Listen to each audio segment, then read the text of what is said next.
pledge, please. You join me in prayer, please. Creator God, we thank you for this opportunity to gather today to debate the business of the county.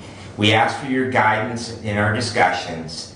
And Lord, we thank you for Fair Week and the culmination of the summer's work, the celebration of the harvest and all the hard work by the young people of our county and their 4-H projects. And Lord, again, we thank you for all the great things that you provide for us. In your name, amen. Amen. I pledge allegiance to the flag of the United States of America and to the republic for which it stands, one nation, under God, indivisible, with liberty and justice for all. All right, thank you for that. And we have our first call out to the public.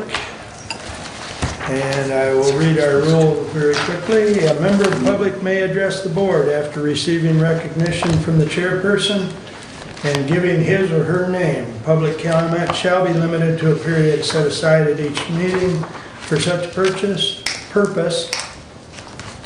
and each speaker shall have the floor for no longer than 5 minutes unless the board grants an extension. Board Commissioner Rules and Procedures and Bylaws 5.13-3, and we also ask that you be respectful. With that said, anyone wish to address the board at this time? We do have 2 public comments, one now and one at the end of the meeting. Going once, going twice. All right, thank you all for attending, and we'll continue to move on. Consent agenda. I would move to approve the consent agenda. Support. Moved and supported. Any additions or corrections? I do have a correction on resolution 22-1112. Can we, without pulling it down into my report, because I don't think we really need to go over it, but the percentages in the body of that resolution should just be deleted. Can I just give you the updated resolution and call it good, or do you want me to pull it into my report? What's the pleasure of the board? Stay in the consent agenda. Okay. So it's basically just a clerical thing. It's just, you're pulling out the 78% and the 28% because those really aren't applicable anymore. Okay. Okay? So that's all I wanted to correct. If the board's good with that, we'll move on. All those in favor, is there anything else? Okay. All those in favor of the consent agenda then signify by saying aye. Aye. Opposed? Consent agenda is approved. Correspondence is listed. Any comments on correspondence?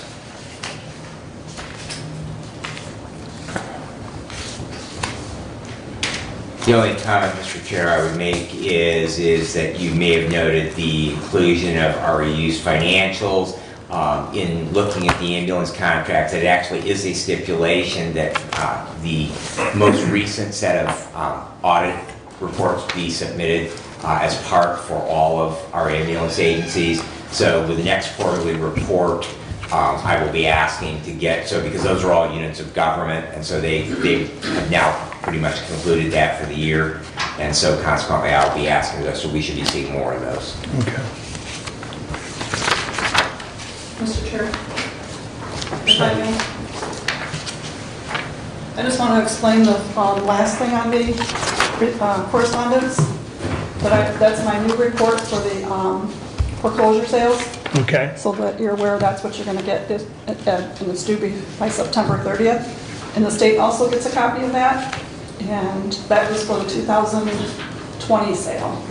So we have to do it 2 years after the sale. Oh, okay. Okay? So that explains why all the property, the parcels you had available versus the properties that were sold, because that was my question. I didn't understand it was trailing 2 years. So you have now sold all of those properties. Those were already sold that Right. year. Okay. Not necessarily at the first auction, but the second. It's a cumulative of Right, yeah. Is that a new requirement then? Yes. Okay, that This was is the my first. question. That's why I wanted to bring it to your attention. Yeah, Okay. thank you. That clarifies it. Thank you.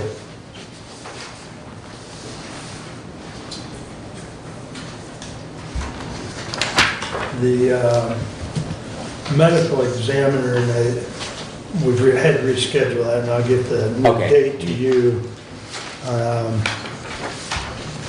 The sheriff and the prosecutor and Brad and I will be meeting at some point in October with the medical examiner's office to just go over the contract and go over some general things, because that contract does come up at the end of the year. So, other than that, any other comments on correspondence? All right, entertain a motion to approve the regular agenda. Move to approve. Mr. Chair, I would like to add a closed session upon the arrival of our attorney for the discussion of a legal settlement. Okay. I anticipate that being around 10:30, 10:45. And Stephanie has also enlightened us that we need, she's got one as well, that's attorney-client privilege. Can we do those under the same, or do we have to come out of? We have to do them separately. Okay. Because they're two different issues. Okay, thank you. Correct. So we actually have two Okay, to add into the Okay. agenda. so, We'll- right. We'll probably try and do the other issue after the chairman's report, Okay. so. I support the motion to approve the agenda with change of the 2 closed sessions.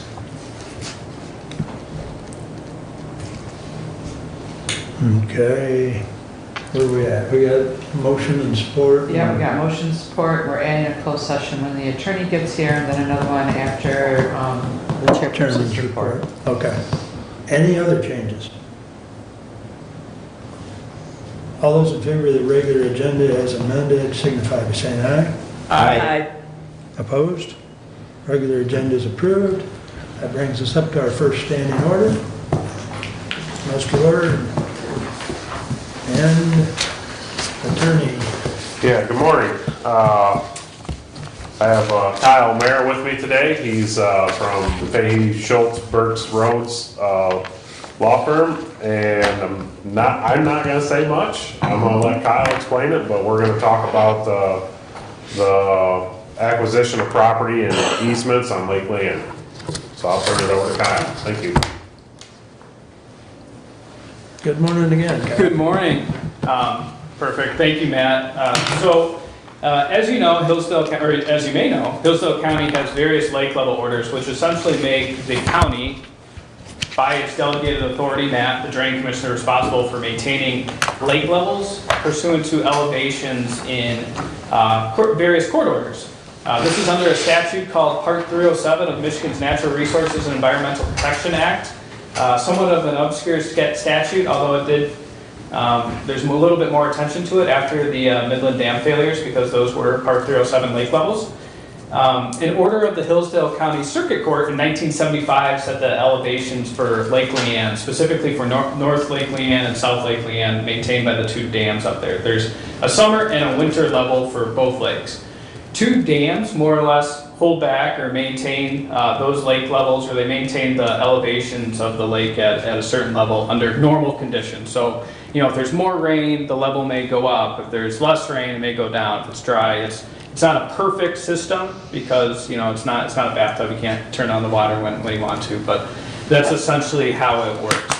A couple years ago, or actually I should say a few years ago, the drain office was made aware that it does not have easements, or it also does not own the properties in which the dams are on. So even though the association has been very gracious to allow the drain office on the property to inspect the dams, which are required under the statute at a basis by a professional engineer, the county did not have legal access, technical legal access that was memorialized to access both of those dams. That's important for a couple reasons. One, if there needed to be improvements or maintenance on a dam, technically, if the association's great, and I think it's always been great, but crazy things can happen in this world. So let's say they wanted to decide that the county can't go on the dam, that could be an issue. And then also you have an obligation to inspect those dams with professional engineers at a certain cycle under the statute. As a result of this, the Drain Commissioner did have a dialogue with the Lake Association, and then the Lake Association had also some other concerns why they potentially thought it may be a better idea for the county to have ownership of the dams rather than just an easement. So as a result, to fix this legal issue for access, before you is a proposal that we've cooperatively worked with the Lake Association to essentially deed over the dams to the county on behalf of the Drain Commissioner, that has a few restrictions which because they have traditionally been held by the association in some cases, one of them they have pass over, I think makes sense. One of those is not using the dams as a park. From my perspective, I would never tell Matt, okay, let's have the public from a liability standpoint to have them on there. So I think that, that's fine. I think the association has been gracious enough that they wanted to have some rights to mow the grass and then potentially also plow snow on the trailways, which I think is very helpful. And then, so that's the land transfer, so the county would assume ownership of those dams and the properties holding them. And then the county, to ensure that the association can still use the pathways and other improvements that they have, would grant an easement to the association to use essentially those dam properties for that, for those purposes. However, it's very explicit that the Drain Commissioner, if there's a requirement to use those properties for an inspection, for maintenance, that the Drain Commissioner can tell the association, you can't access this until this work is done. You can't interfere with my duty to maintain the lake level, which is the county's duty. I think if I were in your shoes, I would ask probably 3 questions, and then I'm happy to address any questions afterward. But one would be, what extra liability does this incur to the county? My opinion here is, if you read the cases and the case law related to this, you already have a responsibility from the Hillsdale County Circuit Court and under Part 307 to maintain those lake levels and to ensure that those dams are inspected, which you're doing already. You're already responsible for those dams. So this, I think, it doesn't add, in my opinion, it doesn't add any liability. Potentially it actually probably helps the county, because let's say you were in a situation where the association wasn't letting you access those dams anymore, you needed to do work, and then there was some potential issue and it was probably caused by you not having access, that could be a liability, and that would be higher than, that would potentially be worse than, just having the association on the property. So whether you like it or not, you're kind of already responsible for the dams regardless, even if you don't own the properties. You could just, turn away. The court gave you those obligations and you kind of have to take them at this point. The other thing is, was this necessary? And it's necessary to have. We represent 60 drain commissioners throughout the state, many of which have lake levels. We always recommend you should always have an easement, or you should own those properties to be able to access them. Relying on, I'm kind of like a handshake kind of guy too, but relying on that in the long term, crazy things can happen. Hopefully they don't happen, but you always want to safeguard yourself. We want to ensure access. And then who pays for this? That's probably the most important question. The court, how the statute works, and it's a little bit different than many other statutes, is it sets the lake levels, and then the court sets a boundary of a special assessment district. And in this case, the boundary of the special assessment district is essentially the Lake Leanne Property Owners Association, probably plus or minus a few properties. And they would be assessed for the costs of that were incurred to do this transfer. And based on the direction that we've received from them, I think they're aware that that's how the process will work. So with that, I did prepare a draft resolution that would authorize the drain office as well as the chair to execute these documents with the Lake Association or the Property Owners Association. Otherwise, I'm happy to answer any questions.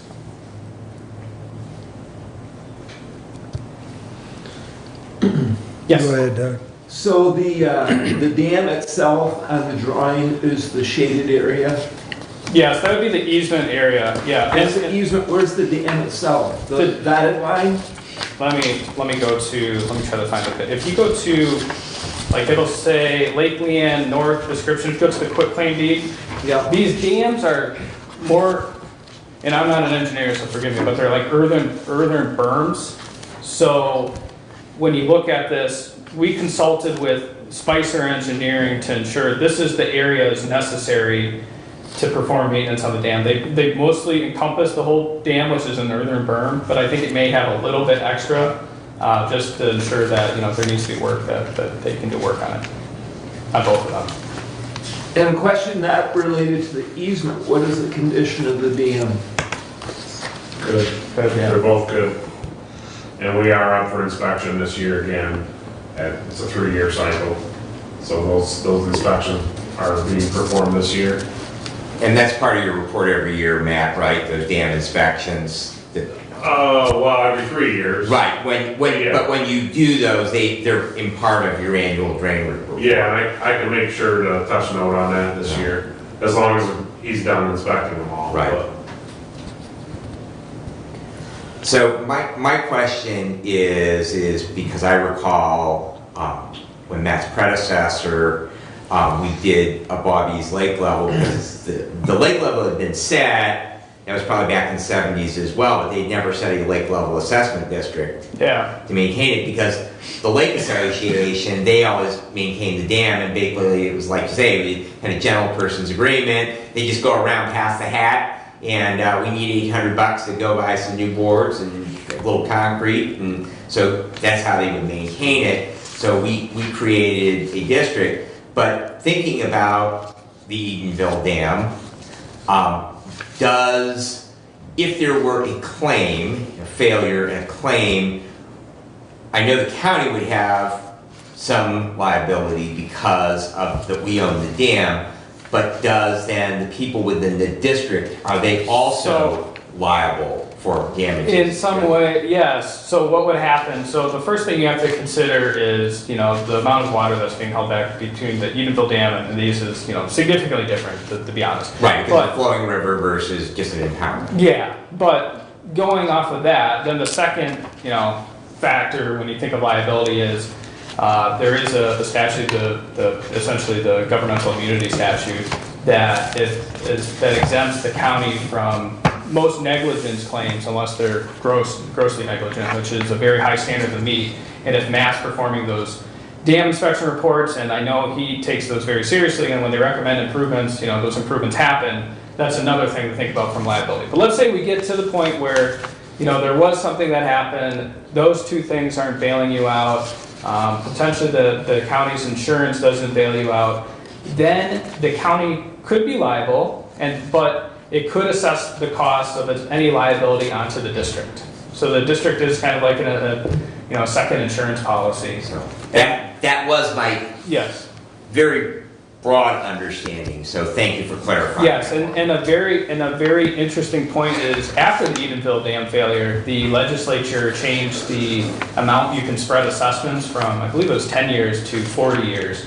So what that does is if there was one either huge maintenance project or significant liability, you can make those annual assessments relatively affordable to property owners. Any other question? I did have one more question. We're going over the Lake Leanne dams. Do we have any issues with any of the other dams in the county? we haven't looked into that. This was actually inspired by the association. They approached our office about this concern. But Kyle and I were talking about that briefly before the meeting here this morning. I think we're gonna look into it just so we know. Okay. So you get back with us on that? Yeah, Okay. sure. And I think the biggest problems you'll identify is when you look at some of these orders for whatever, for example, this summer, I did 10 lake level court hearings in Clare County because when you look at some of these orders, the elevations in the orders for whatever reason don't match what the dams were constructed at. So, and then we say, well, you have a legal obligation to maintain the dam at this level, but the court order says, but we know that the dam has been here for 50 years, and that's the kind of issues you generally find. And sometimes these land issues, but they're usually things you can clean up pretty easily. And we have 2 or 3 dams left, Matt, that we don't regulate One. We're down to one, because Crystal was one, right? We Right. got that done. Wallabies was the other, Yeah. Cambria Mill Pond is Okay. the only one, and I recommended before that I don't think it's a good idea to look into that one, because that district is several people, not several Yes. hundred people. Right, yeah. So the cost would be astronomical to try and get that changed. And of course, the road goes across the top of the dam, Right, so. Right. We've never really had to perform any maintenance, only the 3-year inspection. Okay. Well, while Matt and Kyle are here, why don't we take up the resolution? Resolution? Okay. Please. Resolution 22-114. Hillsdale County Board of Commissioners, resolution to acquire property and grant easement, Lake Leanne, lake level. At the meeting of Hillsdale County Board of Commissioners, Hillsdale County, Michigan, held on Tuesday, September 27th, 2020 at 9 a.m. Eastern Standard Time. The present and absent will be filled in later, I'm assuming. And the following resolution was offered by Kathleen Schmidt and supported by, which will be later, okay. Whereas Part 307 of the Natural Resources and Environmental Protection Act, Inland Lake Levels, MCL 324.30701, Part 307 requires the County Board of Commissioners with its delegated authority to maintain established normal lake levels. And whereas Lake Leanne, located in Somerset Township, Hillsdale County, Michigan, has established normal lake levels under Part 307 by the Hillsdale County Circuit Court. And whereas the Hillsdale County Drain Commissioner is the delegated authority to maintain Lake Leanne's normal lake levels under Part 307. And whereas counties may acquire infrastructure and land rights necessary to maintain the normal lake levels of inland lakes, see MCL 324.30708, subsection 2. And whereas the Drain Commissioner became aware that even though the county has been able to access Lake Leanne's lake level infrastructure, the county had no memorialized land rights to ensure such access for maintenance, repair, improvement, and other activities necessary to maintain the normal lake levels of the lake. And whereas accordingly, the Drain Commissioner cooperatively worked with Lake Leanne Property Owners Association, the association, to draft a quitclaim deed and a corresponding easement agreement document to ensure the county has legal rights to access the lake level infrastructure while also preserving the association rights to access lands under certain conditions. Example, pathways. And whereas the Drain Commissioner requests that the County Board of Commissioners expressly approves and executes the quitclaim deed and easement agreement document for the benefit of the county and Lake Leanne Lake Level Special Assessment District. Now, therefore, be it resolved. Number 1, the county, through the chair of the County Board of Commissioners, is expressly authorized to execute the quitclaim deed and easement agreement documented in the same or substantially similar forms as Exhibit A, which is the quitclaim deed, and B, the easement agreement attached to this resolution. Number 2, all resolutions and parts of resolutions insofar as the same may be in conflict herewith are hereby rescinded. Dated September 27th, 2002, submitted Kathleen Schmidt, Budget Chair. I would support it. Any further comments or discussion? Just Go ahead. my only question is in reading that, is the Lake Leanne Property Owners Association an LLC, a Michigan corporation? How are they? I believe it's a nonprofit corporation. Okay. We can take a look at the quitclaim deed to ensure that. Tony says yes. Yes. Okay. Tony's with the association. Okay. Thank you. Okay. Anything else? Roll call, please. Commissioner Wiley, Yes? Commissioner Benzine, Yes. Commissioner Leininger is absent, Commissioner Ingalls, Yes. and Commissioner Schmidt. Yes. Passes 4 with 1 absent. All right. Thank you. Thank you very much. Thank you, board. I have a quick question. I will be right And all back. this paperwork, any place that I ask for Don't hold the it. chair's signature, you want signed? Because I know some of it's exhibits, some of it's not, and I'm not sure I what think what papers. we'll do is we'll coordinate signatures from the association and then follow up with the chairs. Okay, so I'll just have them do this resolution Yes, part. just do the resolution, Okay. we'll work with you. All right, very good. Thanks, Thank you. Kyle. Thank you Thanks, very Matt. much. Get the resolution to you? Yeah, Okay. Thank you. thanks. Very good. Thank you, board, I appreciate it. Good. Thank you.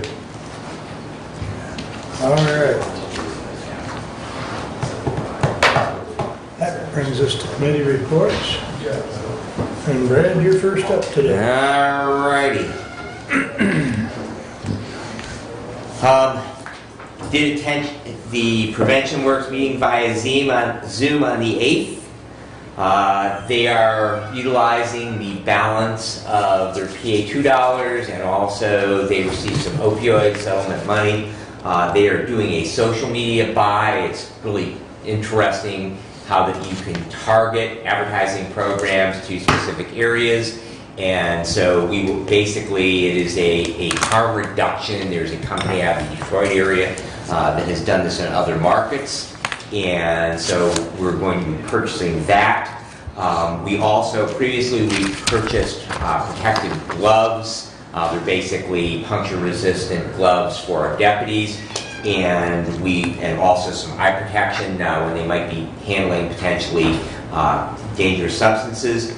And we purchased a quantity of those for our other police departments throughout the county to be distributed. So working with our law enforcement, and we are currently working on our plan for fiscal year 2023. The property owners on a private road, Tyson Trail at Lake Diane, you may recall that on the east side of Lake Diane, on the county road portion, they paved those roads last year and have been finishing that project up. That was all done by a special assessment. I wondered at that time, because I work in that area on a somewhat regular basis doing client service, why they didn't jump, the Tyson Trail folks didn't jump on board with that, try to integrate in because there was this special assessment set up to pay for that paving. They approached the road commission at the last Amboy Township meeting. It was explained to them it's a private road. County road funds cannot be expended on maintaining that paved surface on it. However, the road commission, Mr. Godfrey, was going to go out along with their now newly appointed manager, and they were going to give them an estimate on the costs of refinishing that road to bring it up to county road standards. That would then be, if they were to move forward with that, that would require a vote. I think it's 70 or 75% of the property owners based on a frontage basis to approve that, and it would be a similar project, and then that portion of the road would be integrated into the county road system if they were to move forward with that. The one interesting point is Tyson Trail doesn't go all the way to Territorial Road, so it actually would dead end much as East Diane Drive does now into a private road on Easy Street, which is a continuation, which is not paved, that is actually dirt. So they would then, most likely, if they were to repave that and bring that in the county road system, they would then exit on that paved portion out to Sellers Road and back to Hillsdale Road, or down to Woodbridge Road and then down to Territorial Road, depending on which direction they were going to be moving in. So that would be interesting to see how that progresses. We did have our CPR Stop the Bleed Naloxone Training on the 19th, 20th, and 21st. I have received a lot of positive feedback, so evidently it was well received. People felt that it was well worth their time, and I thank all of the department heads and elected officials who participated in that. It was really nice to have that. It was recommended that we reconsider doing that again in 2 more years. So we do have opioid settlement money that will be going on for a number of years, so just looking forward a couple of years from now, we probably want to revisit that. CPR cards are generally good for 2 years, and following up on the training. Yes, sir. Just as a follow-up on the opioid comment, Derek and I set up the account last week, I believe it was, via online instructions.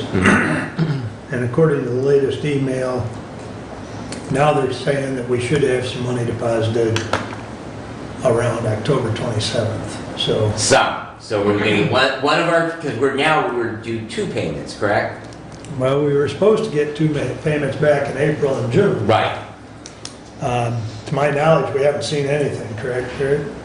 So there's been several glitches, but I think now that we've got the account set up, we've got, everything submitted, hopefully on October 27th or thereabouts, we'll see a deposit.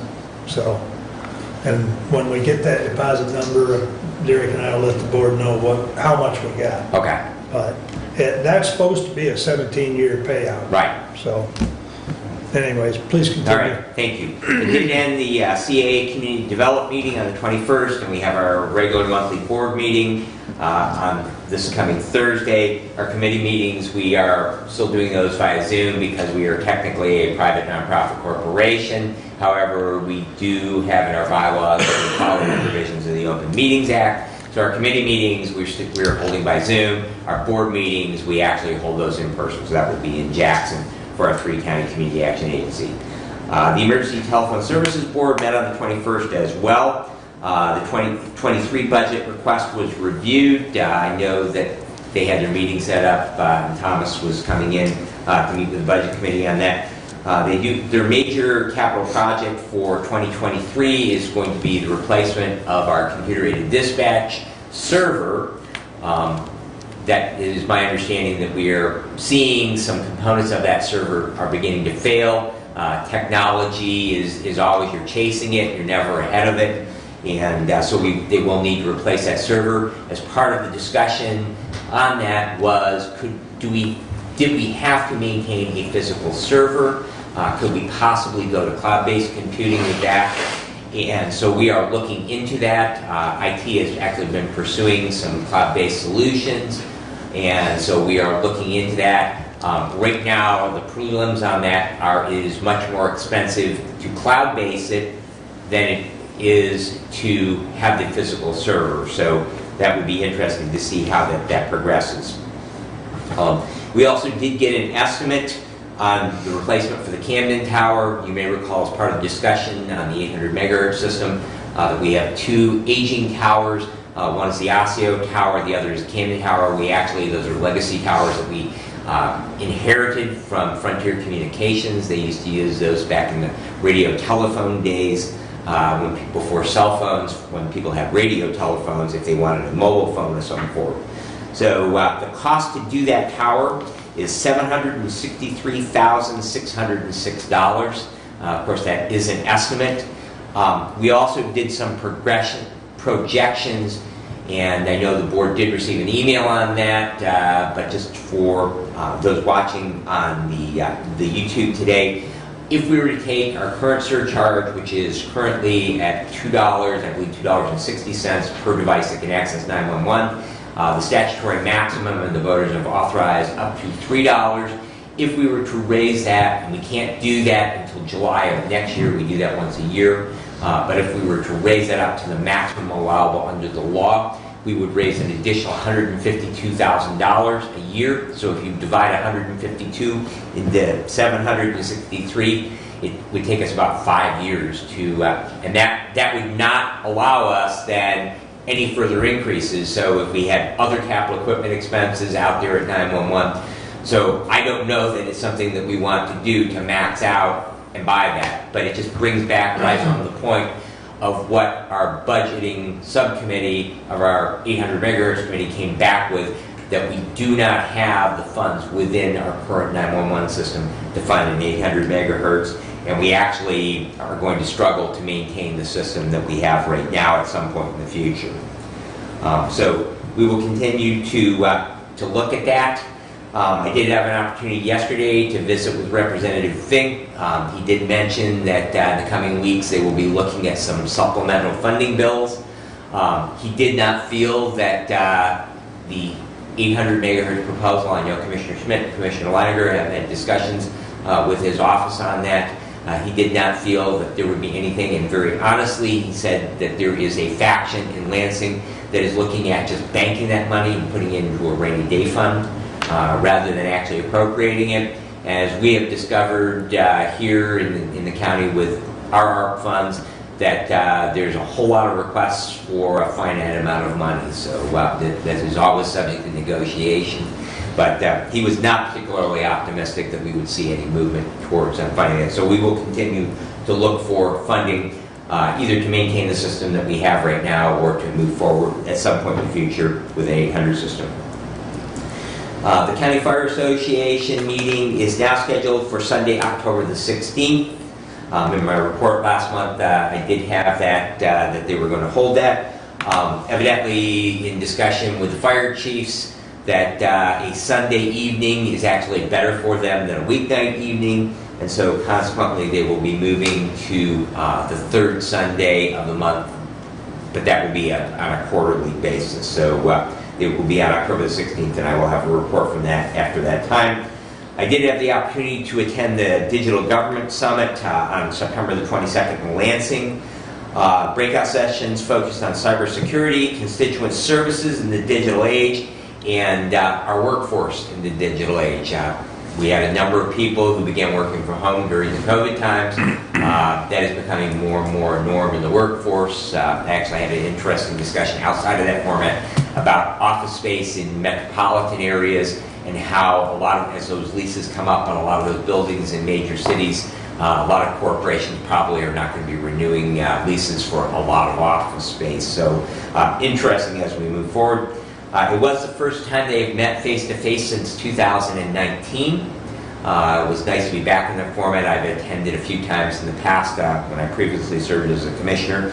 A lot of good information, a lot of good networking there, and I would encourage my fellow commissioners next year when that's held. It's a really good conference for a day of your time and a short drive to Lansing. So again, a lot of good information there. We do have department heads meeting on Friday, and it's my understanding that Commissioner Wiley will be absent, so I will be facilitating that meeting.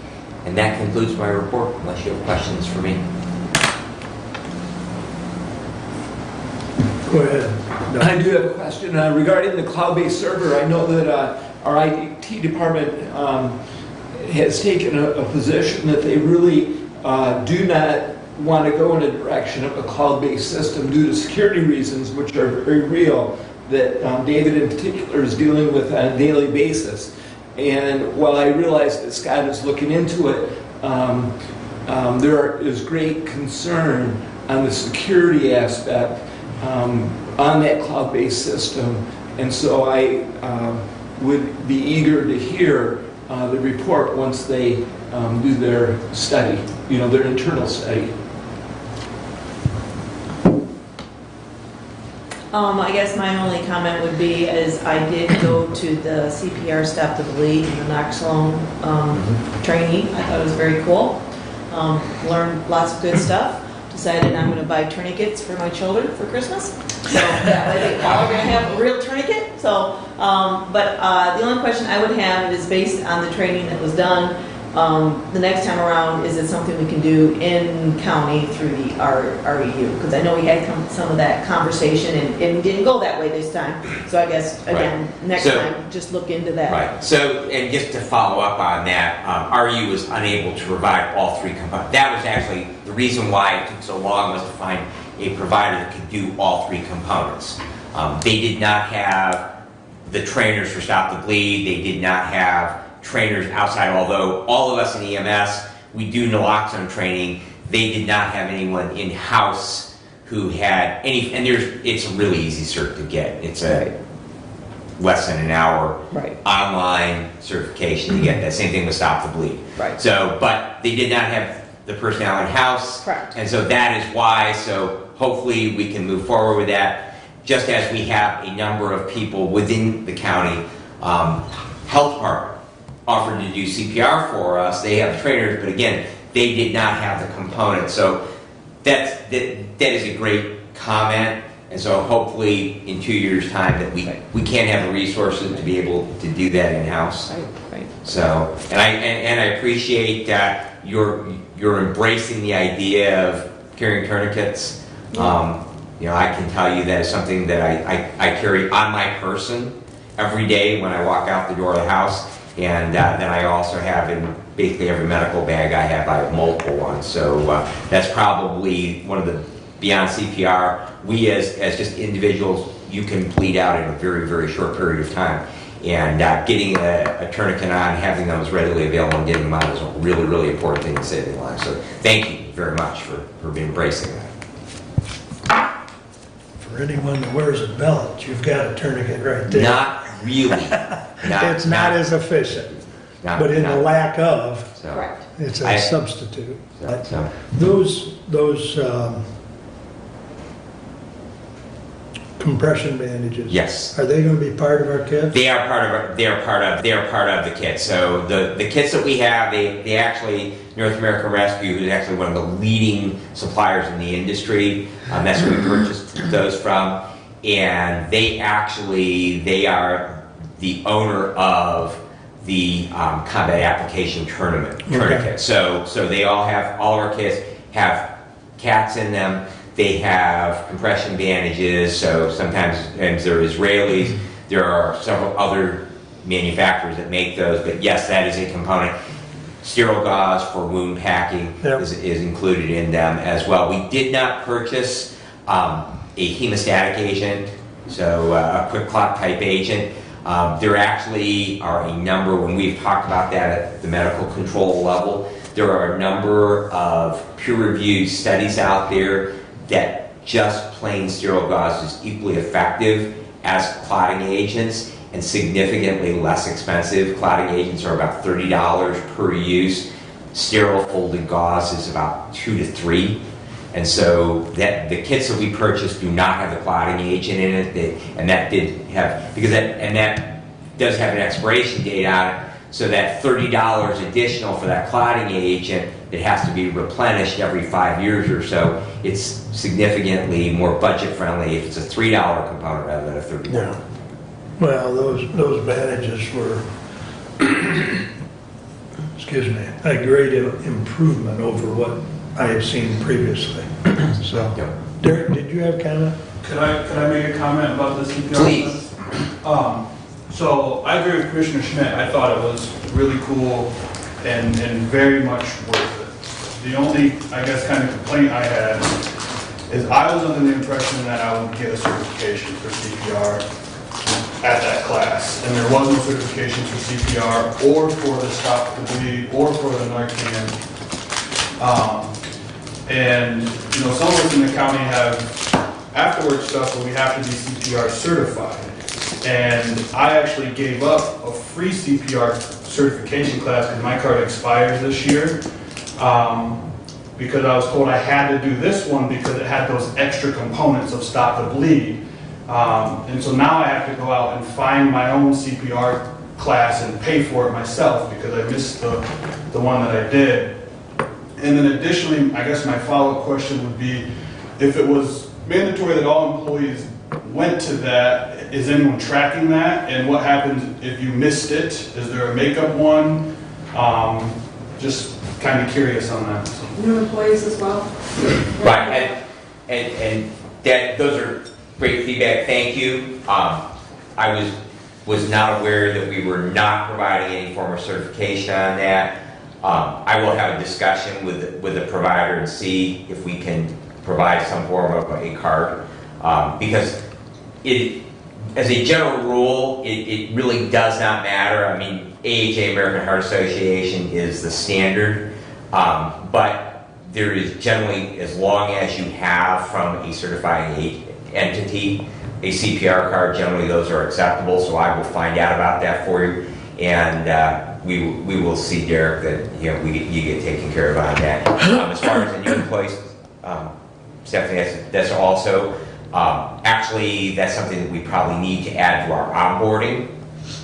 So, and as far as the new hires, that yes, that is something that we need to make sure that we are doing. And as far as tracking it, I still have not received a list of who attended, and so we will then template that over all of our employees, see who we missed, and we'll be reaching out to them. Unfortunately, as you know, Derek, we don't have any formal repository for employee files. I mean, they're usually kept in the individual offices, and we've had this discussion in the past. how many companies of, up to 200 employees, if you include part-timers out there, that do not have an HR position, in which Hillsdale County does not. So we have the duties of an HR department that are kind of spread out. You take some of those duties. We have them in various offices throughout the county. Clerk's office does some help with that as well. So that's something that we need as we move forward to really look into, is how we are going to attract those things for our employees. There's a number of different things that we need to keep track of. And this is an OSHA requirement, or my OSHA requirement, that we have CPR training. So we need to look further at that. So does the MyOSHA requirement, is it just hands-on training, just so you know what you're doing, or is it certifications? I'm really curious on that. And I'll be curious on the follow-up on that. What I do, I coach, and I have to be certified, or I can't be on the side. Right. So, yeah. Other than that, though, I really didn't like the class. I thought it was very good. So. Very good. Thank you. Thank you both. I appreciate it very, very much. So we want to make it better next time. So those going back and what was good and what was bad, what we could have done better on is greatly appreciated. Thank you. If you're still looking for comments, I felt it was good, but it was very hard to hear because of all the commotion in all the sections. Okay. It was a little difficult. You just mean because the classes were so close together, you could hear the room next door. Right. Yep. Okay. Well, especially with CPR, you're right with the bleeding in the ADA thing. Okay. Almost need a bigger area, Yeah, okay. or somehow to separate them better. But yeah, I'm with Derek. I was kind of hoping to get a card too. Okay. I will follow up with ProMed and see. Yep, that'd be great. Okay. Any other questions for Brad? Good discussion. Thank you. Thank you. Doug? Yes, You're- sir. Have had since our last meeting a variety of committees and townships, and I attended the class as well for the first aid. Coming out of those meetings, in particular, Michigan Works has tools for employers and employees. The business resiliency for small and medium businesses is a priority, where they are adding and helping with their talent, what they call the talent pipeline, which is employees, and training with funding for employers as well.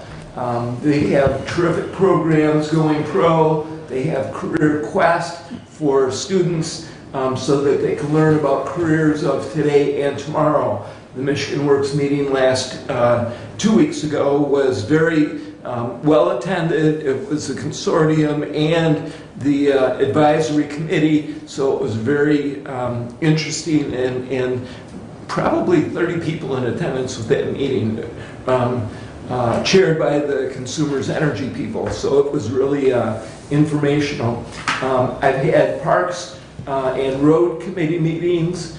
The needs study has moved forward since our last meeting. Nathan and David have met with judges, department heads, and other staff for in-person interviews. They had a tour of the annex in the main courthouse, followed up with discussion with both Commissioner Schmidt and myself on certain preliminary findings and drawings. And we asked as well for another option, since that option that was provided for an addition at 19,000 square feet is almost $9.5 million. The estimate is $500 a square foot. So we asked them for a downsized option. I did attend the first aid class. It was very informative. A lot of sessions, the Narcan, the CPR, AED, and the tourniquet session. Also, I was a model and a guinea pig on the Israeli bandage, so I had my arm wrap up on for the head wound that I was being treated for. And so that was a very great set of instructions. I felt really that it was very informational and hands-on. It was terrific. The message that came out of that as well was that to review the first aid instruction every 2 years, and that would be contacted through Thomas Whitaker as well to make that happen. I had the City Council, City of Hillsdale meeting. Coming out of that, variety of projects that they're working on. You'll notice street construction throughout the city. Certain streets are ready to reopen. Crack filling is going on. Hydrant flushing. They had their fair parade yesterday. And the train again is coming into town on October 1st, which is a Saturday. Road Commission, a lot of projects going on. The Hillsdale County Road Commission was awarded a $1,000 grant for safety. That was very nice to hear that they have safe standards and they're being awarded for that. They have staffing issues that they're going to address. In particular, in their stock room, they need someone to keep track of the inventory and control stock. They have over $1 million of stock on hand. They need someone to help maintain that. Vehicle maintenance, they are in search of a heavy equipment mechanic, and then certain office positions as well. Those were approved for their new manager to hire for those positions. I did have a tour on Friday with Thomas Whitaker at all of the towers that we have. It was very interesting. We started with the Hillsdale Tower that is right behind the emergency services. Went on a tour on Cole Road to the State Police 800 megahertz tower. The Camden Tower in particular is an old style. I called it a TV tower. We had one just like that at my dad's house with visible bends in that tower. So that tower will need attention, I'm sure, very soon. We looked at the Woodbridge Tower, Osseo, Bundy Hill, Litchfield. And we did not go to the Waldron Tower, but Thomas described that to me, that it is actually on the water tower with the communication equipment below the water storage. If something happens to that water tower, the equipment is underneath where the water is and will receive all that water if something happens. So my take on the towers is that each tower has its own set of issues that need to be addressed. For example, on Bundy Hill, it's an Amish shed. It's Amish-style shed. You know, it's nothing that's secure. The generator does not auto-start. In case of a power failure, that equipment goes offline until somebody goes over there and starts that generator. In Litchfield, we went through the chain link fence, walked to the door. Thomas said, watch this. Grabbed the door handle, pulled it, and it opened. The door is not secure, you know. So each tower does have something that needs direct attention. The tripod tower that's at Woodbridge behind the Township Hall is a very nice looking tower. It seems to be very sturdy. However, it cannot, the load is not sufficient to support the 800 equipment. So that tower in itself, while it looks good for the VHF, is not load structurally sound for the additional weight of the 800 tower. So that tour was a very interesting and informative tour. To conclude my report with facilities, Renaissance will be here on Thursday morning to start their stonework inspection. And so that project is moving forward, and we will learn soon how the stonework has fared through the years. That completes my report, and I will handle all questions. Brad. Just a comment on the Woodbridge Tower, Commissioner. The big issue there is that tower is only 195 feet. It was purposely kept below 200 feet, so it didn't need a beacon on top of it because of feedback from the community. So, and that tower is probably only 6 years old, 6 or 7 years old. So it's a fairly new tower. So it's the 800 megahertz equipment has to be above 200 feet. So the tower itself is not tall enough. It's not so much the load-bearing capacity of it. It is actually the height of it. And what possibly could be is it's not possible to extend the height of the tower because of the structure of it, the way that it's built. It would not be able to support additional structure to make it taller then add equipment to it. But the biggest factor is the 800 megahertz equipment actually needs to be higher than 200 feet. And so in looking at, one of the considerations was there is actually a cell phone tower on Grass Lake Road, and there is nothing above the 200-foot point on that tower. So we actually could have leased space on that above the 200-foot point, because all the cell phone equipment is below 200, but you actually have to be, that's part of the regulations with the system set up by the state police is that equipment has to be higher than 200 feet. Right, so as much as anything else, the takeaway I had on the tour is that each tower has something that needs to be addressed. Exactly. And while it may be that it needs to be taller, and that's where the weight problem comes in, the little variant is what Thomas was talking about, so. The other issue with the Bunny Hill Tower is we do not own the property underneath it. Again, variety of yeah. issues with each tower. Yeah. And they're not the same consistently. Right, yeah. Tower to tower, it's different. So we'll see where it goes. But I wanted to let everyone know that the tour was very wonderful, and Thomas would be eager to, I know that Commissioner Wiley was offered, and you've seen it before, but you know, it's definitely a good tour that, you know, is hands-on again, something that we can see and know more about what we're talking about when it's time to discuss. So thank you for taking the time to do that. Yeah, the only one that I haven't seen is the Bundy Hill one, and Thomas and I talked about sometime when he's on his way home from And there's work, three I'll just meet towers him up right there. There's three towers right there. You know, they're all within real close. And my question was, do they interfere with each other? And they do not. So, but that Bundy Hill is an excellent site because of the height in the county. It's the tallest part of the county. South Hillsdale Road is the highest part of the county. Thank you. All right, anything else for Doug? Brenda's absent, so we'll skip over him, and that brings us, or no, Kathy's up next, I'm sorry. Getting ahead of myself. That's right. We're gonna start We're with gonna skip the, Brenda anyways, but in the packet was the budget variance reports for July and August. Derek's here, so I'll let him entertain any questions you guys have on those. Did you need copies?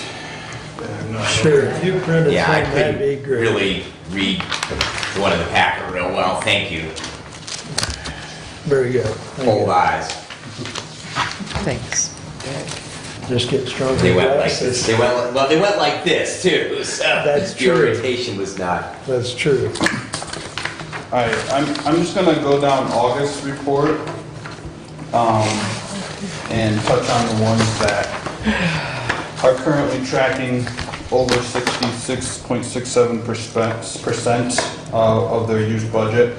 And I just preface this with, you know, keep in mind that expenditures are not smooth month to month. There are timing issues that can create, you know, spikes. We just kind of use it as a tool to assess potential areas where we might go over budget.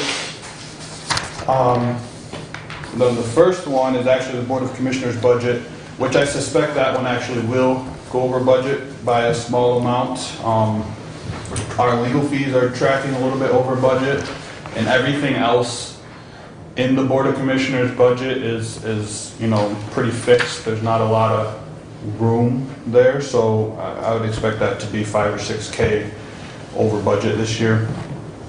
The next one up is the county survey in Vermont. This is a grant reimbursed item.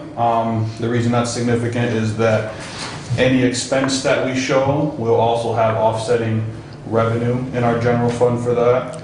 I don't expect that to go over budget, but it's a matter of how much work they actually get done with their progress.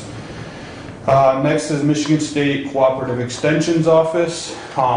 We pay Michigan State Extension Cooperative Extension Office quarterly payments on a contract that we have with them at the beginning of each quarter.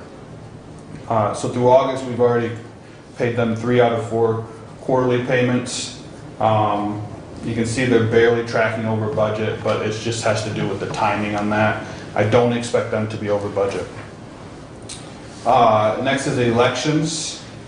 Elections, I don't expect to be over budget. It will probably be really close. I think there's another round of ballot costs that is going to hit this budget at some point. But whatever amount we go over budget by, we should see some reimbursements for that. We try to, tie out the election reimbursements to this account so that, any fluctuations, we're gonna see offsetting revenue in it. Buildings and grounds, let's see, buildings and grounds. You can see it's barely tracking over budget, a little over 1% over budget. A lot of this is driven by utilities being a little bit up in this summer period. Again, that's one that'll be really close. I wouldn't flag it as going to be over budget yet. Then you have the county office building. That's this building and any of the costs to maintain this building. I would expect this building to be over budget. As you can see, they've already used 99.74% of the budget for this building. A lot of that has to do with the HVAC unit and the issues that the HVAC unit has had, and getting the HVAC unit repaired. Any more detail than that, I would ask Randy to provide it. The DHHS maintenance, building maintenance.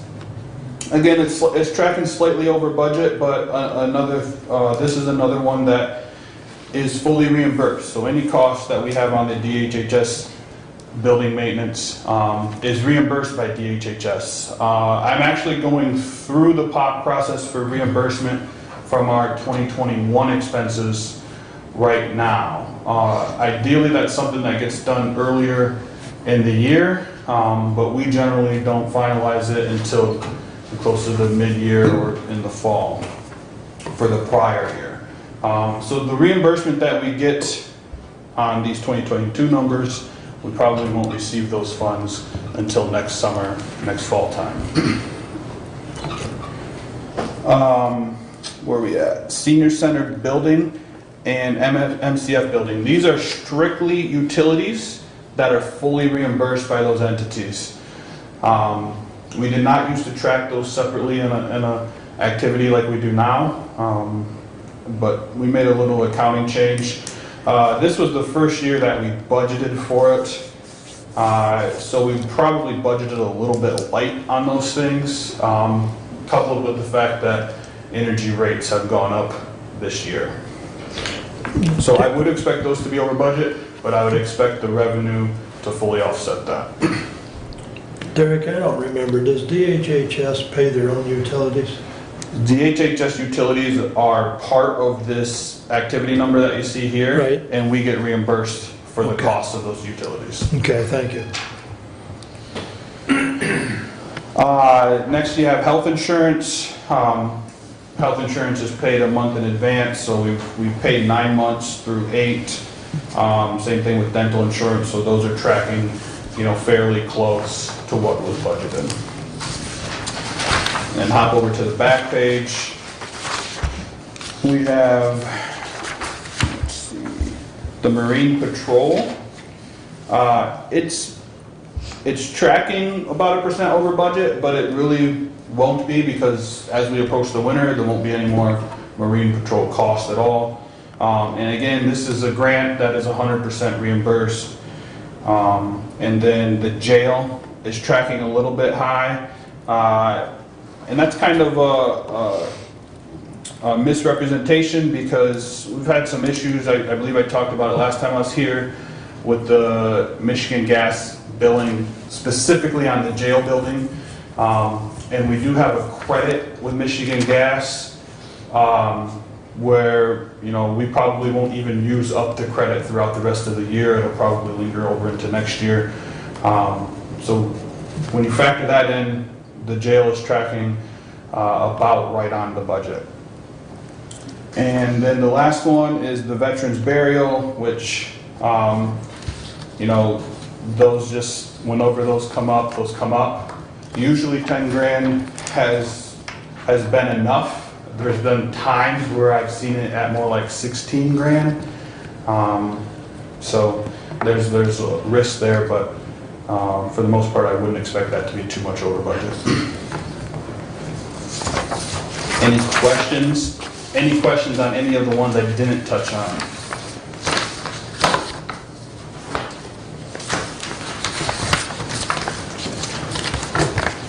Derek, Thank you, Derek. Thank you. I found this in my mail. It's Michigan Gas Utilities for Medical Care, so if you can take care of that for me, appreciate it. Yep. Thank you. Thanks. Please continue, Kathy. We're continuing with budget meetings. We got a meeting set for Friday of this week and Thursday of next week. We're continually marching forward in that manner. As I mentioned, I attended the CPR first aid training, Stop the Bleed, Naloxone. I will say I learned a lot of good information. Been to my township and city meetings. Scipio Township's looking to buy a building to house their elections and their meetings. Jonesville City is in the process of expanding Maumee Street to 3 lanes south of Adrian, which is along the school there. So when they're doing drop-offs, there is a left turn lane, and it will improve traffic along there immensely. That's slated for construction in next year. And it sounds like the city of Jonesville has gotten grants to pay for most of that expansion. The city of Litchfield mentioned that there's going to be a 300-acre solar project to go in over by them. I'm not 100% sure if it's in Litchfield Township and or part of the city, but they did mention a 300-acre solar project over in that way. And Moscow Township's continuing to move forward on their fire barn expansion and working on a solar ordinance over there. And that's all I have, unless anybody has questions.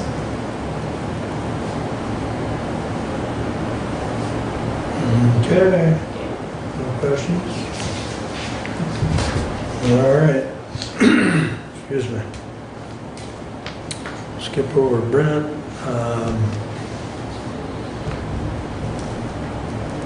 The health department. The medical, MCDC dental clinic plans to reopen and serve patients on October 17th. They will be open 5 days per week, Monday through Friday from 8 to 4:30. Former/existing patients will receive an email notification in the next day or two. This was sent out September 20th. Other plans to notify the broader public are still being developed and planned. So that's the latest on it. I know Brett and I have both mentioned that before. So we also talked about the holiday schedule, and we approved altered holiday schedule for, they've had 11 days, which pretty much aligned with the same 11 or 12 days we have. The day that we did add was Veterans Day into their holiday schedule. We did not approve anything for Juneteenth. That will be looked at, much as we've talked about, as we go forward. We did not approve any day off for election. So other than that, it's pretty much the same standard holidays we have with the addition of, which I think we observed Veterans Day, if I recall correctly. So, so with that said, that'll be the change, and that change is effective in 2023. So,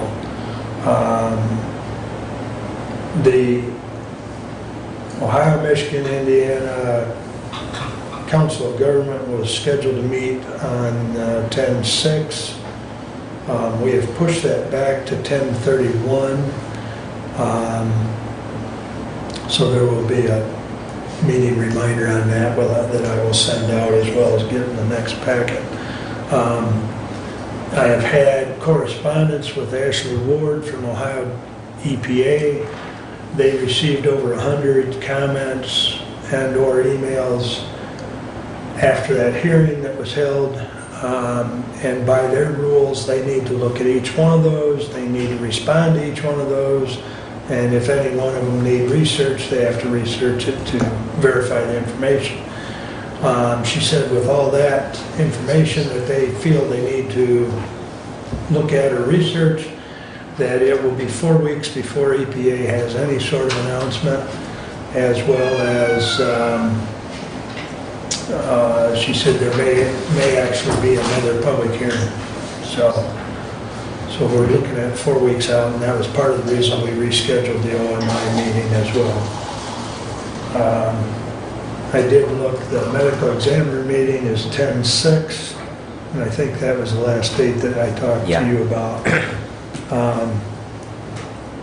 911 negotiations, our next scheduled date is 10/18. So we'll keep, Brad and I will be attending that and keeping you posted on that progress. The other item that I had put under for discussion, and I've been in touch with Danae Tracy at Lifeways about mental health first aid training, and I believe Brad and I spoke briefly the other day on this.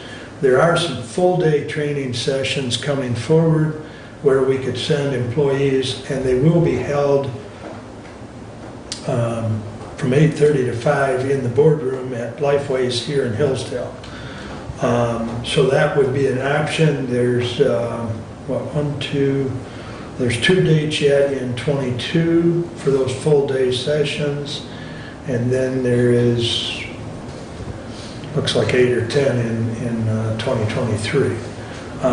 Or they can tailor some training for our employees that would be 2-hour sessions and do a couple 2-hour sessions. I think if I took Brad's comments correctly, the full day training is very beneficial. We have had a couple incidents where one was in the Veterans Affairs office, one was in drains, where there was an individual that, we didn't really know how to read them, or the staff didn't know how to read them, and one situation got a little accelerated, for the lack of a better word, so David and Randy assisted, just their presence.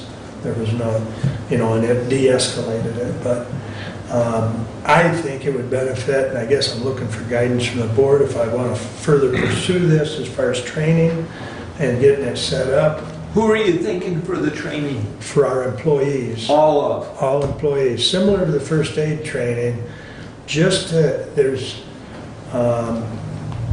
from what Danae has told me, there are several things that they can provide as far as training. And maybe Brad, you'd like to expand on that since you've attended the training? So, mental health first aid, and Shannon, it's been a few years, but thank you to Lifeways. I did attend the full day session, so I have my qualifier.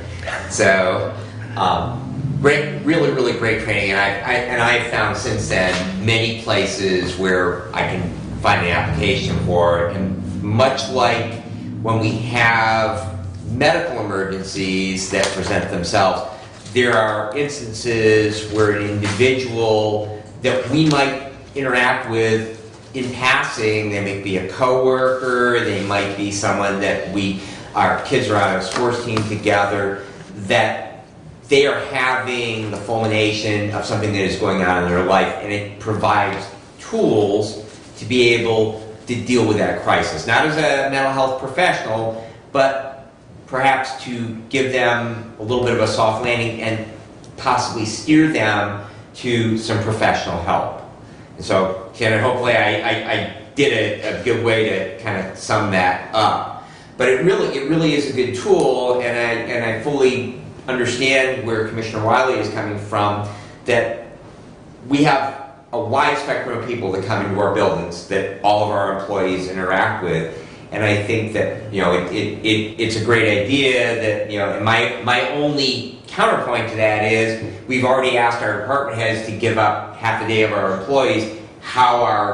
Is it something that we are going to offer to our employees, and are they willing to carve the time out and and are we as a county willing to carve the time out? So what I was just kind of digesting this is perhaps that it's something that we would like to bring back to our security discussion. We meet quarterly, we've just had a meeting, so it'll be a couple of months before we have that meeting again, but to have that discussion because we have really all of our departments there. It's a pretty good format to have that, and we might even ask someone from Lifeways to attend and kind of give an overview and how we can tailor that to fit scheduling. So I'm certainly supportive. I think that it's a great piece of information to have, not just for what we do at work, but just as we go about our daily lives. So I'm advocating for it. It's just a matter of how do we make it fit in all the other things. It's like all of us in our professional life, we try to balance that.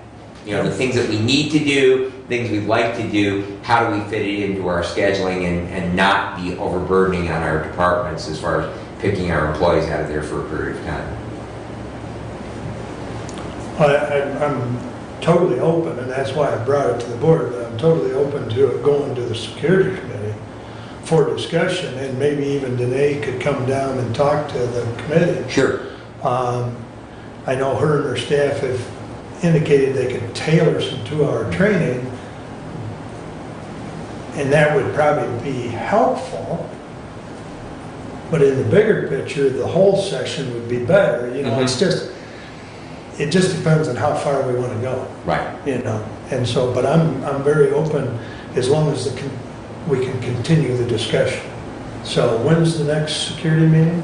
November, I believe. Yeah. November? All right. I will put you in touch with Danae so Okay. that you can kind of maybe work with her schedule and have her Okay. attend that meeting and maybe have a little presentation. So, okay.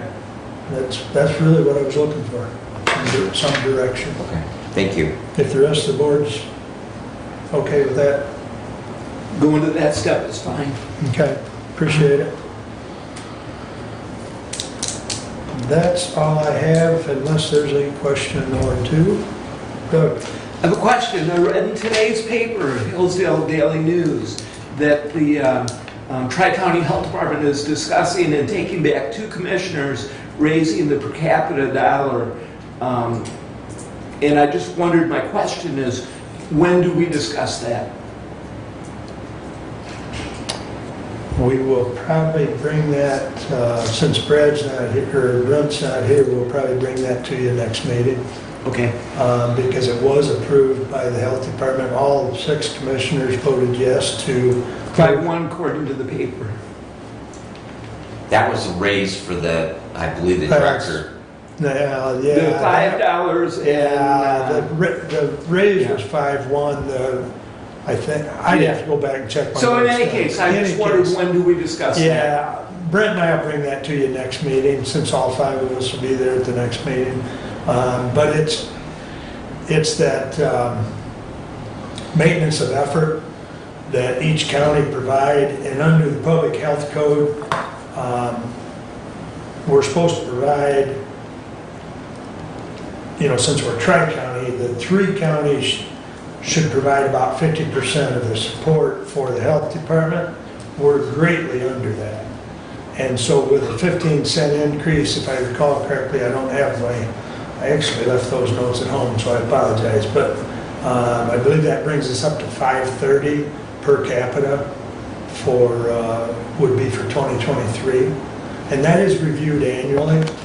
And I think if you remember last year, we brought to you $5.15 because we were at 5. So we're still greatly below where we should be. But if my memory serves me correctly, if you go back to about 1998, the health department, as far as the total funding from the 3 counties, was over $900,000, and we're currently at about $680,000. So we actually went way down compared to where we were in '98. So we're just trying to claw our way back up, because there was quite a freeze there, especially around 2008 we actually reduced the amount. So, but yeah, I'll talk I to, bring that just because it was on the front page of today's paper. that's interesting. Especially seeing how the meeting was last Thursday, so it finally made it to the paper today. Well, they don't publish paper on like 3 days. Over the That's weekend, true, right. that's true, that's true. But yeah, I'll make a note of that and we'll bring that to the board for approval, because I'm pretty sure all 6 approved it for that, but it does say 5-1, huh? Mhm. Interesting.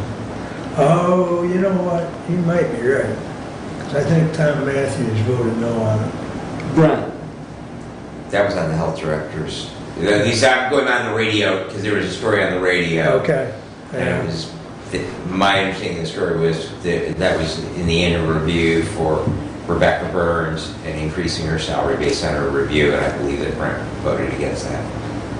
So that's my recollection of the radio story. Yeah, I don't think he did, because he's actually the one that made the motion to get rid of Okay. it. I heard that same way, Brad, on the radio. Yeah, that'd be so the strange, newspaper and the radio may not Yeah. have quite the same story. because Brett actually made the motion to get rid of the raise. So Okay. Maybe then. I highly doubt he voted against his own motion. He might have. Yeah. I Well, would some, say. you can't have a negative motion, so Yeah. there are, from a parliamentary pro standpoint, you make a motion and then vote against it because you can't discuss something without a motion. Well, that's You can't true. make a negative motion. That's true.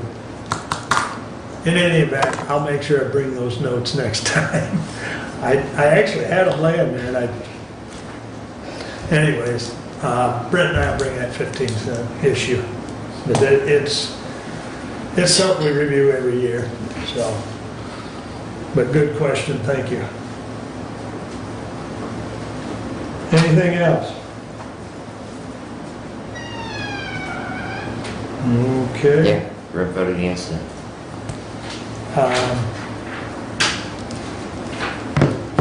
With that said, we'll do our first closed session. Did you get that email I sent to you? Yes, I did. Okay. So, Mr. Briggy is here, and so we can do this Alrighty. one. And Mr. Sheriff, I might be recognized. yes, you may. I move that we go into closed session pursuant to MCL 15268E to discuss the litigation and settlement strategy regarding pending litigation with our attorney in the matter of Herrera versus Hodshire et al. Pending in the Western District of Michigan, as discussion in open session would be detrimental to the financial position of the county with regard to our litigation and settlement position. Support. Any, Commissioner Benzie? Yes. Commissioner Leininger is absent. Commissioner Ingalls? Yes. Commissioner Schmidt? Yes. Commissioner Wiley? yes. And I might add, I have asked Stephanie and the sheriff to join us. The sheriff should be here forthwith, I hope. Just got a text from him, he's I talked to on the him. way. Okay, very good. So if we could have the public step out, and we will have our closed We're just session. talking about you. We'll- Here's Vernon.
There should. if there's any there. And then we'll have to go into our other closed session. Anyone out? I don't see anyone going. They all left? Make sure we're back on. Okay. Are we back on? I'm not seeing it now.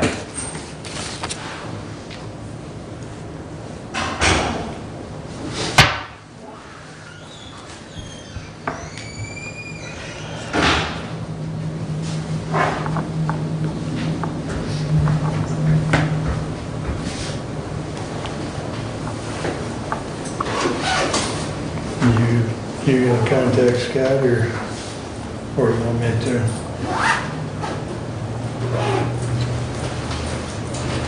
I don't have Scott's cell phone number. I don't either, so I'm gonna have to just call IT. David's not down there today, so. I have Nikki's number. You got Nikki's? Yeah. Ring her, would you please? Yep. So I thought I did have Nikki's, but Don't we have a phone here where you just dial an extension? yeah, it's in the office. They got moved. Okay, thank you. It's on. Okay, super. All right, I would entertain a motion. I move to accept the advice of council. I'll support that.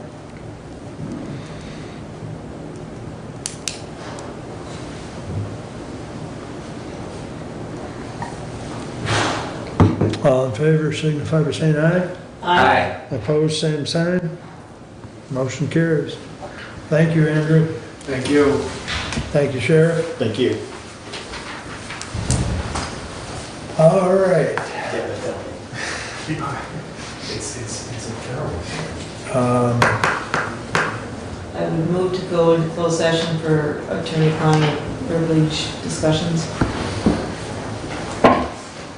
A second. Support. What's that pause for?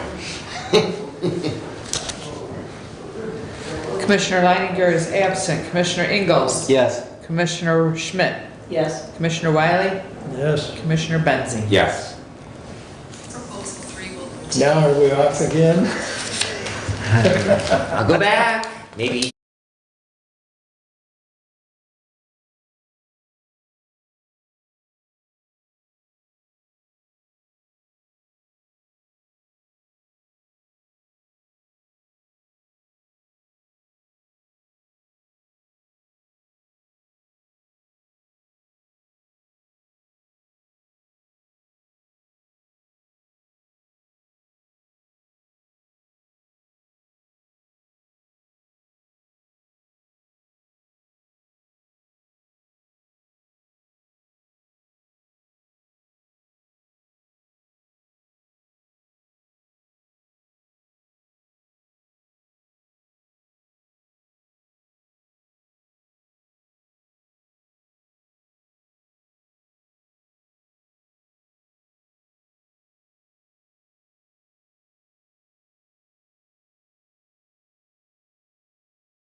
Go ahead, Doug, you got Nikki on speed dial there.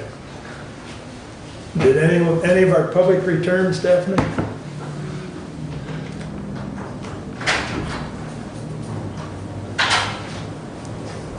I don't see anybody, I got this lock, it wasn't even up there, got it.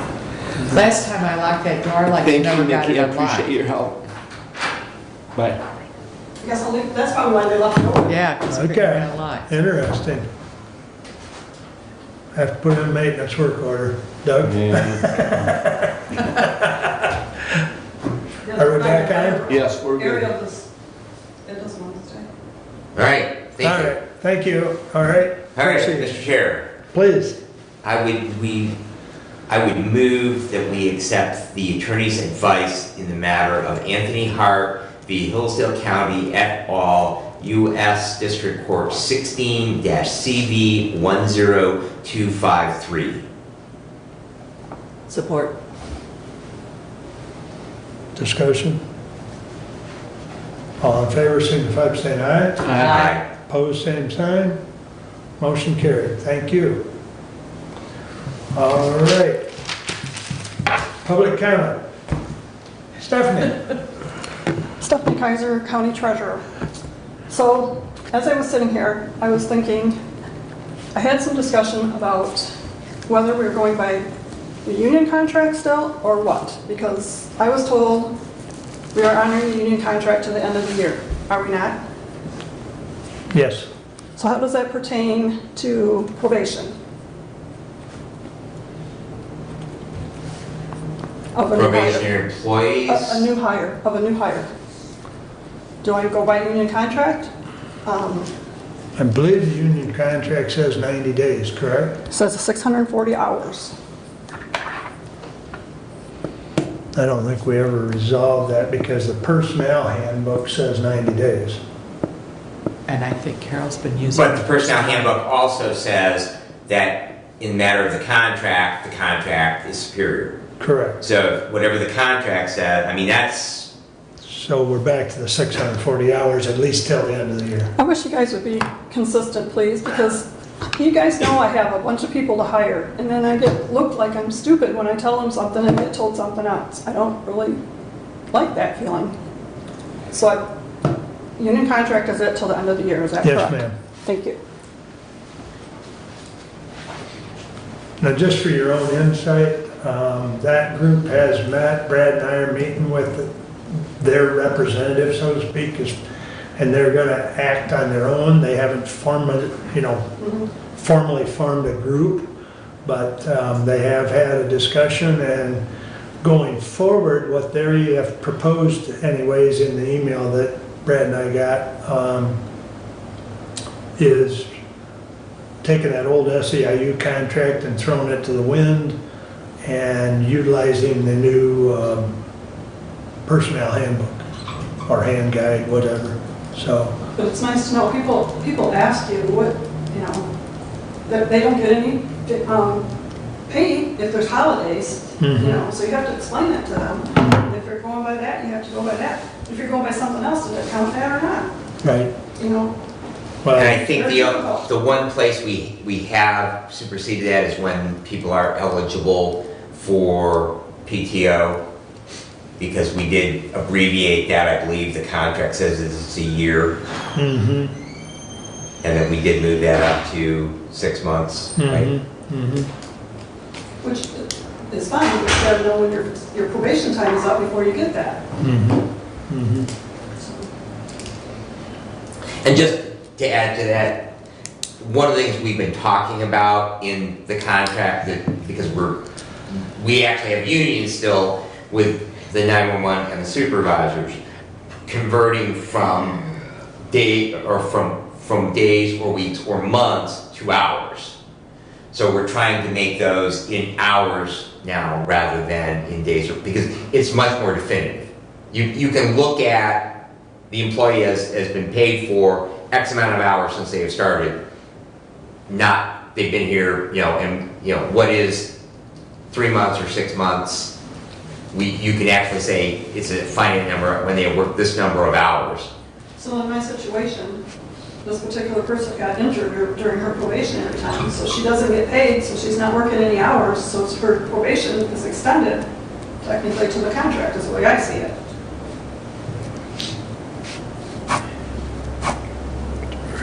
That's a good question. And I got the wrong answer when I questioned the people. Let's ask Lori that question. If that would be okay with you, we'll ask Gory to give us, based on the contract, for a definition of that, for your peace of mind and our peace of mind. I Because think I was that, told totally different after this person wanted to know how much PTO they were gonna get when they came back. Because they had another procedure coming up. And I was trying to investigate that and got a totally different answer than the union contract, so. But now I don't have to worry about it, she's no longer employed, so it's not an issue now, but it could have been. Yeah. Well, hopefully we can get that cleaned up by year's end because of Well, I that. still have an employee coming on Monday, Okay, so okay. I still have to use the union contract. And does the union contract say the change in the vacation times and stuff? Because I think that payroll's been going by the personnel handbook. Well, I know she is, because that's who I contacted for the hours. And I think that's because she was instructed that that's what we go by because the union doesn't exist anymore. And if the union doesn't exist anymore, I think we need an attorney opinion. Yeah, Stephanie's got a valid. you want to send that to Gary or yeah. copy? Yeah. Steph, would you, so that we get an answer to your question, would you email me your question in the language that you wanted asked? So that way we're getting it. I'm questioning the probationary time, because that's what I have to deal with right now. Okay. And they're not get paid the holidays in their probationary time still, all that stuff.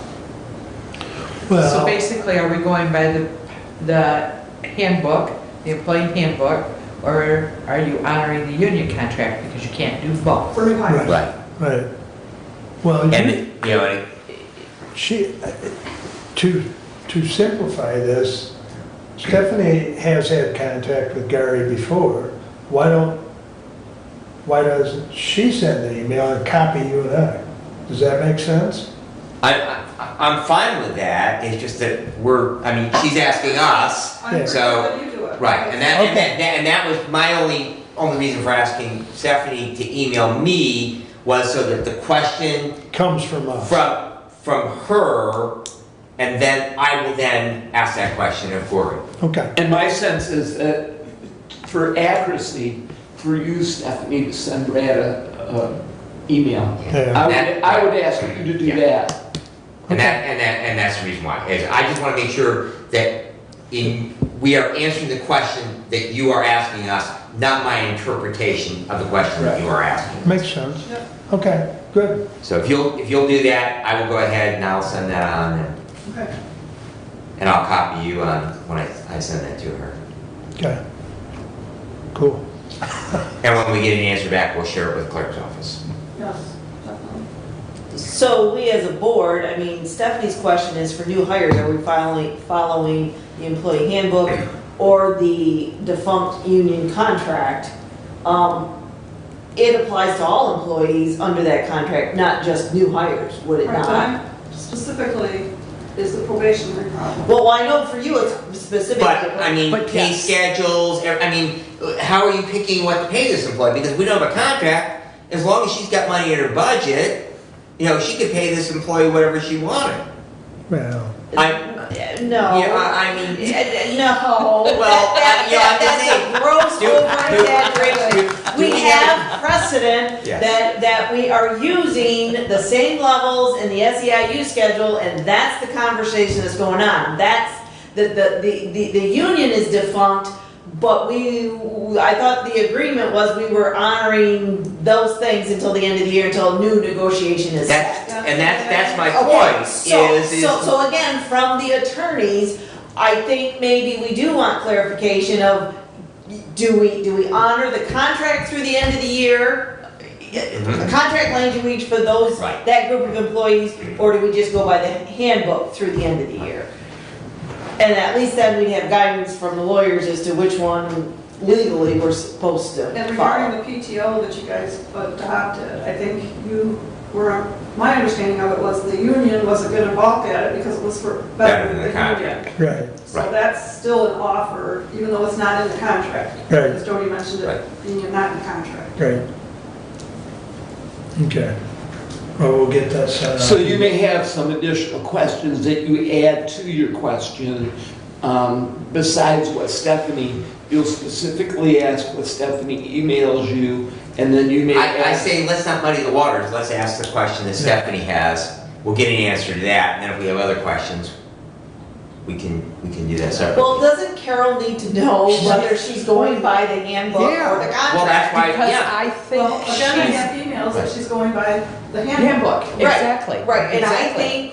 think, because again, Carol shouldn't be the arbiter of what Right. the county should or shouldn't do. Right. She should be following guidance, I assume, from the county Right. commissioners. And it was my understanding that we were going to follow the contract until its expiration date at the end of this year. That's what I was told, So because I got so many good positions to hire. You gotta tell people what they can get Right, at the time they hire. So Personnel Committee, I think, needs to come to an agreement as to what Carol should be following and what direction that takes, and notifying her. And what does she do about the people that she's already used the handbook for that So should those have been? probably aren't a lot of union people, Well, that's true, that's true. they're yeah. not, you know what I'm That's saying? So Probably the courts. We have, why don't, we have a couple why in our don't office. we just simply do that as a motion? It will be recorded in the minutes. I mean, if Commissioner Wiley is good with that, then we will follow the contract until its expiration date. I think that through your information from the attorney, you may get clarification on whether that is appropriate. Okay, all right. And then- so, and our business section of the meeting's closed, so I don't think we want to go ahead and make a motion to that effect right this day. Could be additional. Let's get the answer to the Okay, question, but- and then we can have further discussion at the next meeting. And that's fine. I was just trying to clarify your point. Carol needs to know. Carol, So personnel can't let Carol need to know until we have that information, and then collectively we make a decision. Because we're making a decision for all the employees that would have been covered under that contract. Yeah. Now, let's get the answer to the question, and Not then let's, necessarily just, it's the new hires covered under that Right. contract, on those positions that are formerly union positions. right, right. Gotta create an HR department. You and me both. Okay. I think we've got a plan. Okay. So, okay. That brings us up to additional business. Doug, Well, let me see. don't look too hard. No. You good? I'm All good. right, Brad? Outer Banks were wonderful. The Bourbon Trail was wonderful. And I appreciate everyone being understanding that every once in a while you need to have a week away. So thank you. You're welcome. Kathy? I'm good. Brent's absent. I'm good. We stand adjourned. Thank you all. Brad, we were finished.